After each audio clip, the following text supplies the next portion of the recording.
Baik, Teh. Assalamualaikum warahmatullahi wabarakatuh. Waalaikumsalam warahmatullahi wabarakatuh. Baik, sebelum kita mengawali pembelajaran pada hari ini, alangkah lebih baik kita itu berdoa agar apa yang kita pelajari pada hari ini bisa bermanfaat bagi kita. Ya, ketua kelas. Oh ya dah. Duduk rapi, siap. Sebelum mulai pembelajaran, marilah kita berdoa. Berdoa dalam hati, mulai.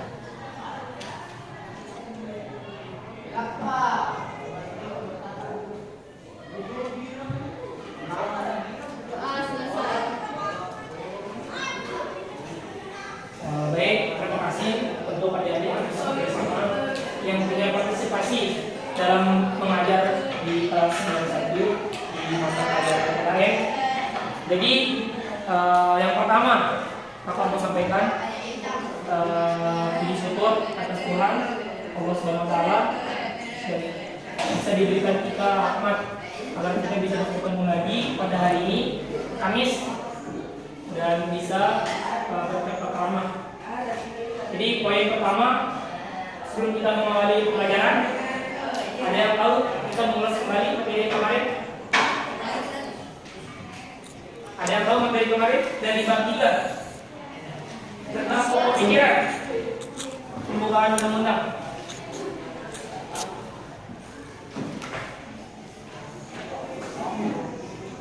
Jadi kakak mau jelaskan sedikit tentang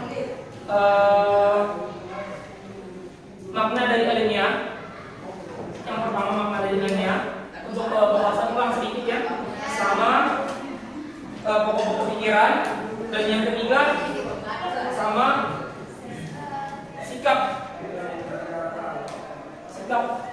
positif terhadap pokok pikiran. Jadi gini ya dari poin pertama, adik-adik perlu perhatikan di halaman 33 makna dari alinea. Ada berapa alinea di pembukaan undang-undang? 4. Mulai dari alinea pertama, kedua, ketiga, dan keempat. Alinea pertama dalam pembukaan undang-undang menjelaskan bahwa pertama, pernyataan kemerdekaan sebagai hak bagi semua bangsa yang hidup di dunia, karena kemerdekaan merupakan hak asasi sebuah bangsa yang bersifat universal, yang dimana sifat dari universal itu menyeluruh. Itu dari makna alinea pertama. Makna dari alinea kedua menjelaskan bahwa kemerdekaan sebagai cita-cita bangsa yang telah sampai pada saat ini. Artinya di sini Indonesia memiliki cita-cita. Di situ ditertera pada makna alinea kedua. Yang ketiga, makna alinea ketiga menjelaskan bahwa kemerdekaan dicapai oleh bangsa Indonesia dengan rahmat. Artinya segala sesuatu yang dicapai atas dasar Allah Subhanahu Wa Taala atau rahmat yang diberikan oleh Tuhan. Itu tertera dalam makna alinea ketiga. Dan yang keempat, di sini lebih tepatnya itu alinea keempat mengutarakan atau menjelaskan tentang pembukaan undang-undang. Yang sering kita baca pada hari Senin itu, yang sering kita dengar pada hari Senin, ada satu upacara itu tertera pada pembukaan undang-undang di alinea keempat. Selanjutnya, dari materi yang kemarin, kita beralih ke bab 3 tentang kedaulatan. Ada yang tahu apa pengertian dari kedaulatan?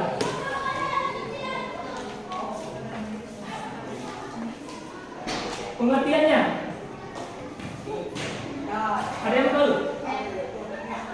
Karina? Kata kedaulatan berasal dari kata daulah yang berarti kekuasaan. Dalam masing-masing negara, kedaulatan yang digunakan bisa jadi berbeda atau sama dengan negara lain, tergantung dari kesepakatan keadaan dan hubungan rakyat dalam negara tersebut. Kedaulatan itu sendiri berarti kekuasaan tertinggi dalam suatu negara untuk membentuk atau membuat undang-undang dan melaksanakannya dengan segala yang terjadi.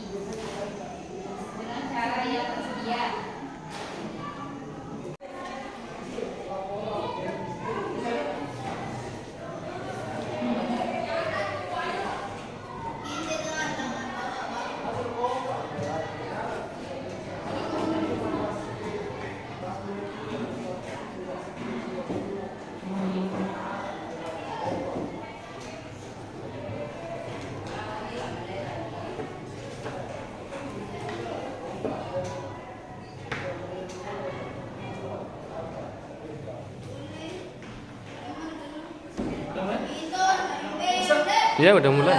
Mulai aja nanti cut kan. Jadi ada deh, kita beralih ke materi selanjutnya, yaitu tentang kedaulatan negara kesatuan Republik Indonesia. Nah, jadi poin yang pertama sebelum kita mengawali pada bab ketiga ini, mengawali pembelajaran, lebih baik lebih baiknya adik-adik perlu ketahui apa sih tujuan dari kita mempelajari dari kedaulatan ini. Yang pertama, tujuan dari wadahnya kakak ya. Pertama, kita dapat mensyukuri kepada Tuhan Yang Maha Esa dalam bentuk kedaulatan yang dimiliki oleh negara Republik Indonesia. Yang kedua, bagaimana kita menentukan sikap tanggung jawab dan menentukan bentuk dan kedaulatan negara Indonesia. Yang ketiga, memahami hakikat dan teori dari kedaulatan negara Republik Indonesia. Dan yang keempat, kita dapat menganalisis pengertian dari pengertian, teori dan sebagainya tentang kedaulatan negara Republik Indonesia. Itu tujuan dari pembelajaran kita pada hari ini. Poin pertama yang akan jelaskan, yang pertama tentang pengertian dari kedaulatan. Yang tadi disebutkan oleh temannya, pengertian kedaulatan berasal dari bahasa. Pengertian bahasa dulu. Secara bahasa, ada yang tahu? Secara bahasa. Angkat tangan. Boleh?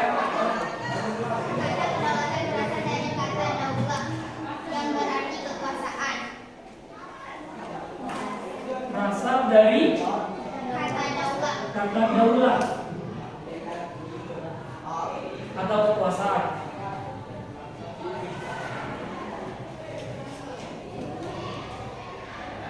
Sedangkan dari segi pengertian, apa pengertian dari kedaulatan itu sendiri, ada yang tahu? Karina? Kedaulatan itu sendiri berarti kekuasaan tertinggi dalam suatu negara untuk membentuk atau membuat undang-undang dengan segala cara yang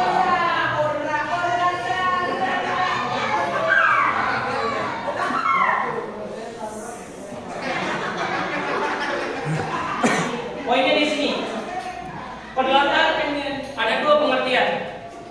Kedaulatan berasal dari teori dan kedaulatan dari bahasa.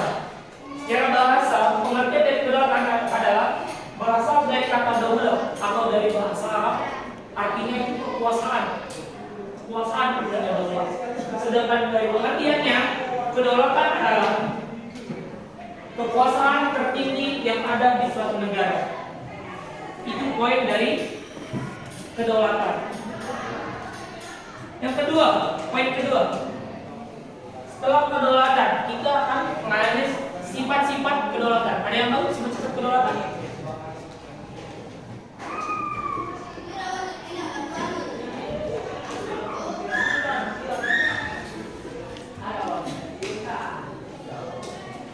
Sifat-sifat kedaulatan.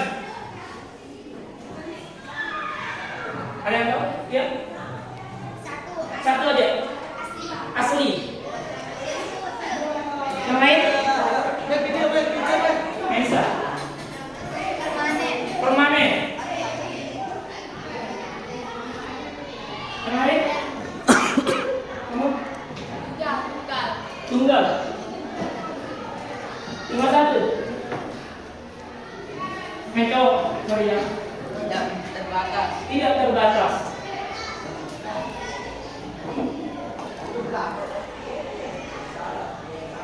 Jadi sifat-sifat kedaulatan ini memiliki 4. Yang pertama asli, yang kedua permanen, yang ketiga tunggal, dan yang keempat tidak terbatas. Itu adalah sifat-sifat dari kedaulatan. Poin ketiga, bentuk-bentuk dari kedaulatan. Ada yang tahu?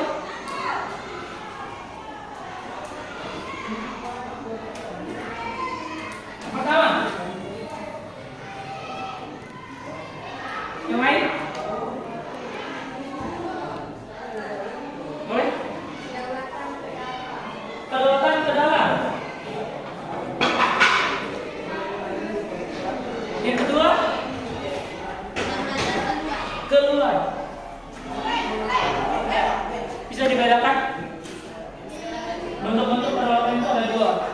pertama bentuk kedaulatan ke dalam dan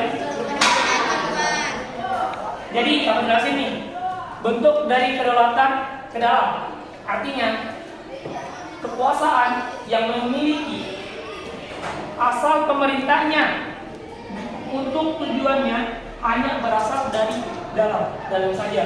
Contohnya kebijakan-kebijakan yang dibuat itu hanya untuk negara Republik Indonesia saja, untuk sekitar Indonesia saja. Sedangkan yang keluar kerjasama antar luar, contohnya seperti MotoGP, Indonesia bekerjasama dengan negara Inggris, Indonesia bekerjasama dengan Jerman, itu termasuk ke dalam kedaulatan keluar. Artinya segala bentuk kebijakan yang dibuat tujuannya kerjasama antar dua negara atau luar negara lain. Sampai sini paham? Paham?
Baik adik, jadi kakak telah mendengar bersoal kapan nanti bakal bagian kelompoknya diacak ya sesuai dengan urutan. Jadi kalian setiap kelompok kerjakan ini dan dikumpulkan di kakak pakai kertas.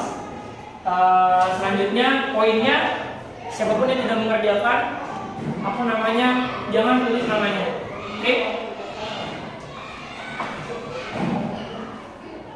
Kelompok pertama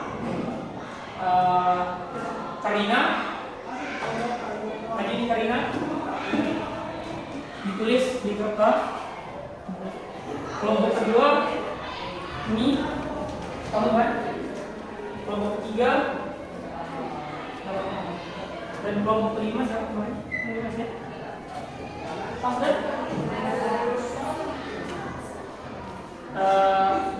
Gini, adik-adik duduk sesuai dengan kelompoknya. Sekarang.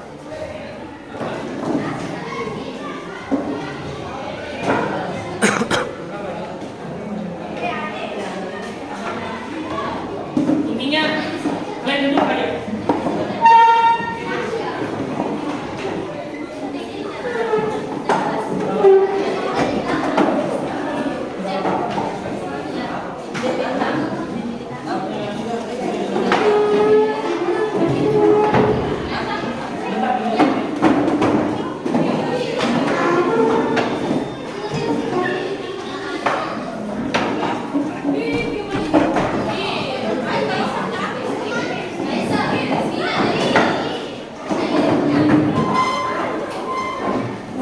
Gabung. Hidup.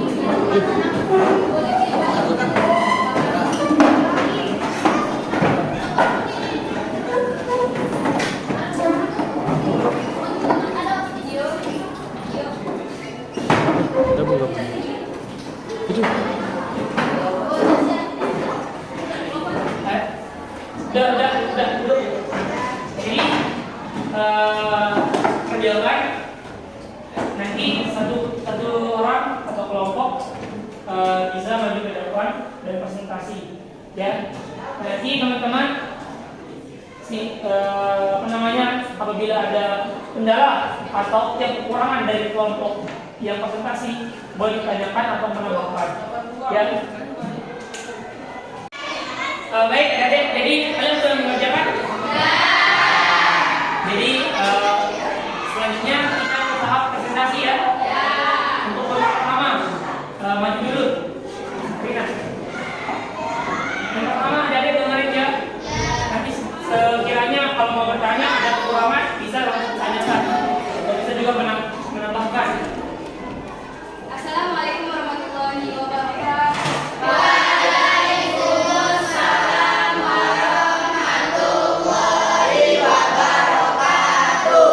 Perkenalkan, saya dari kelompok 1 yang akan membacakan hasil kerja kami dari tugas kelompok yang telah kami sampaikan. Soal yang pertama, menurut Montesquieu sendiri pembagian kekuasaan dibagi menjadi 3, jelaskan dan sebutkan. Jawabannya A. Kekuasaan legislatif, yaitu kekuasaan untuk membuat peraturan perundang-undangan dalam suatu negara. Yang kedua, kekuasaan eksekutif, yaitu kekuasaan untuk melaksanakan peraturan perundang-undangan yang berlaku. Kekuasaan eksekutif sering disebut sebagai kekuasaan menjalankan pemerintahan. Dan yang ketiga, kekuasaan yudikatif, yaitu kekuasaan untuk menegaskan peraturan perundang-undangan yang berlaku apabila terjadi pelanggaran kekuasaan. Yudikatif sering disebut sebagai kekuasaan kehakiman. Soal yang kedua, jelaskan penegasan dalam Undang-Undang Dasar Negara Republik Indonesia tahun 1945 yang berlandaskan hukum negara Indonesia mengenai kedaulatan rakyat. Jawaban dari kelompok kami, penegasan dalam hukum Undang-Undang Dasar Negara Republik Indonesia tahun 1945 yang berlandaskan hukum negara Indonesia menganut kedaulatan rakyat adalah ada di pasal 1 ayat 2 Undang-Undang Dasar Negara Republik Indonesia tahun 1945. Menegaskan kedaulatan berada di tangan rakyat dan dilaksanakan menurut Undang-Undang Dasar. Soal yang ketiga, jelaskan makna dan pasal 1 ayat 3 tahun 1945. Jawabannya, makna dari pasal ayat 3 tahun 1945 dinyatakan negara Indonesia adalah negara hukum. Dan soal yang terakhir, sebutkan prinsip-prinsip kedaulatan negara Republik Indonesia. Jawabannya, prinsip-prinsip kedaulatan negara Republik Indonesia. Negara Indonesia adalah negara kesatuan yang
lain? Ada yang mau ditanyakan dari kelompok satu atau tidak?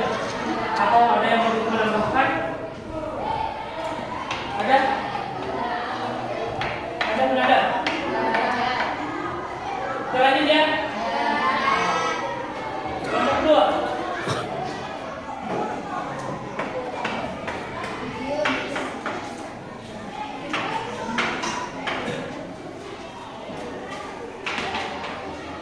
Assalamualaikum warahmatullahi wabarakatuh.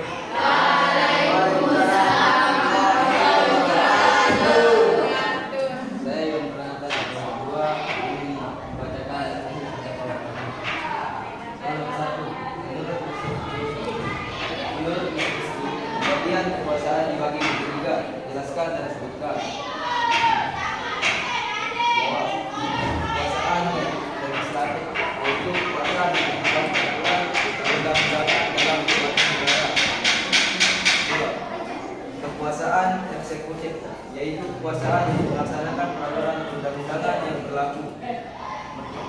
Kekuasaan yudikatif yaitu kekuasaan untuk menegakkan peraturan undang-undangan yang berlaku apabila terjadi pelanggaran. Soal nomor 2. Jelaskan penegasan dalam Undang-Undang Dasar Republik Indonesia tahun 1945 yang berdasarkan hukum negara Indonesia menganut kedaulatan rakyat. Jawab. Landasan hukum negara Indonesia menganut kedaulatan rakyat ditegaskan dalam Undang-Undang Dasar Negara Republik Indonesia tahun 1945. 1. Pembukaan Undang-Undang Dasar Negara Republik Indonesia tahun 1945 alinea keempat. 2. Pasal 1 ayat 2 Undang-Undang Dasar Negara Republik Indonesia tahun 1945 menegaskan kedaulatan berada di tangan rakyat dan dilaksanakan menurut Undang-Undang Dasar. Soal nomor 3. Tuliskan makna dari pasal 1 ayat 3 tahun 1945. Pasal 1 ayat 3 dinyatakan negara Indonesia adalah negara hukum. Pasal ini menegaskan bahwa pelaksanaan kedaulatan rakyat oleh lembaga negara sesuai Undang-Undang Dasar tidak bersifat mutlak atau tanpa batas. Soal nomor 4.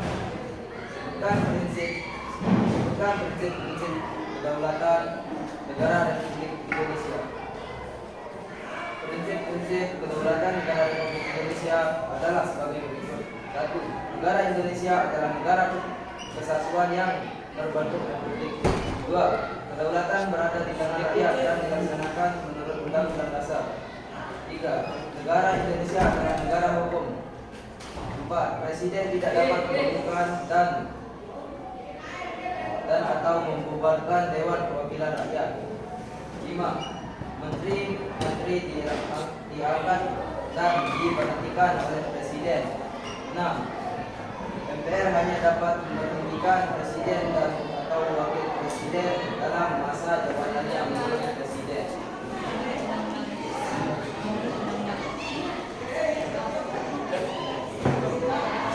Sekian. Wassalamualaikum warahmatullahi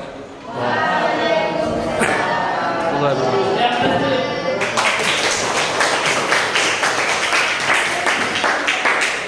Jadi adik-adik itu dari pemahaman dari kelompok 2. Sekiranya adik-adik yang masih berbeda pemahaman atau beda pandangan dari pengertian, baik itu pengertian, baik itu nomor 1, nomor 2, nomor 3, dari kelompok 2 bisa ditanyakan. Ada yang mau ditanyakan? Ayo, dengerin nih, benar. Untuk kelompok 2, dengerin, ditulis ya. Jika beliau Pranata mengatakan bahwa Indonesia adalah negara hukum, maka yang akan saya tanyakan, kenapa negara Indonesia dinyatakan negara hukum?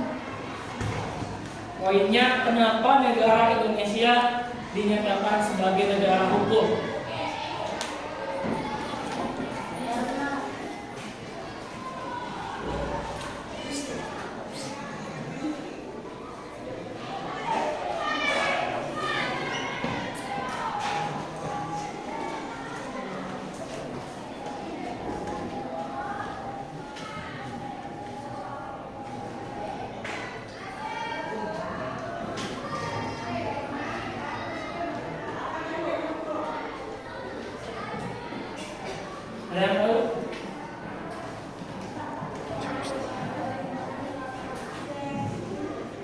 kelompok 2. Ya.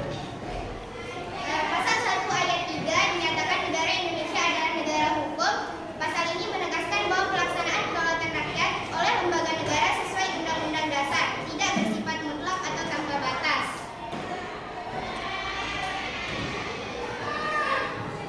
Gimana? Udah? Udah? Gimana? Jelas? Oke. Baik. Jadi itu tadi pertanyaan dari kelompok 3 untuk kelompok 2. Ada yang lain? Ada yang mau yang lain? Kelompok 2 atau kelompok 1? Ada yang mau bertanya? Kita cukupkan? Oke, baik. Kesimpulan. Jadi ini ya. Terima kasih ucapkan kepada adik yang mau partisipasi untuk bantu kelompok dalam pembelajaran hari ini. Jadi kita menunjukkan bahwa negara Indonesia ini adalah negara hukum. Kenapa dikatakan negara hukum? Seperti disebutkan teman-temannya tadi, karena negara Indonesia memiliki kedaulatan di dalamnya, sehingga Indonesia itu dapat dikatakan negara hukum. Itu dari baik itu dari kedaulatan dari luar maupun kedaulatan dari dalam. Itu dari poin pertama. Poin kedua, kita ketahui makna menurut Montesquieu pembagian kekuasaan menjadi 3 juga disebutkan tadi dari kelompok 1 dan kelompok 3. Kelompok 2. Jadi sampai sini paham adik-adik? Jadi adik-adik sekiranya sampai sini pertemuan kita pada hari ini. Kurang lebihnya mohon maaf. Wabillahi taufiq wal hidayah. Wassalamualaikum warahmatullahi wabarakatuh. Waalaikumsalam warahmatullahi wabarakatuh. Baik adik-adik, sebelum kita mengakhiri, lebih baik kita berdoa sesuai dengan kepercayaan dan keyakinan masing-masing. Untuk ketua kelas bisa dipimpin doa. Untuk mengakhiri pelajaran, marilah kita berdoa. Doa dalam hati mulai.